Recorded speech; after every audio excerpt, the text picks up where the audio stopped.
கிறிஸ்துவுக்குள் பிரியமானவர்களே, இன்றைய இறைவார்த்தை.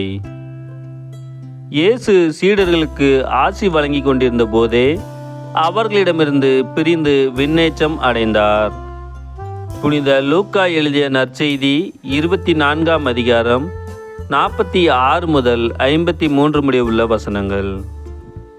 அக்காலத்தில் இயேசு தம் சீடர்களிடம், மெசியா துன்புற்று இறந்து 3ஆம் நாள் உயிர்த்தெழ வேண்டும் என்றும், பாவ மன்னிப்பு பெற மனம் மாறுங்கள் என எருசலேம் தொடங்கி அனைத்து நாடுகளிலும் அவருடைய பெயரால் பறைசாற்றப்பட வேண்டும் என்றும் எழுதியுள்ளது.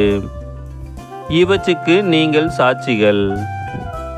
இதோ என் தந்தை வாக்களித்த வல்லமையை நான் உங்களுக்கு அனுப்புகின்றேன்.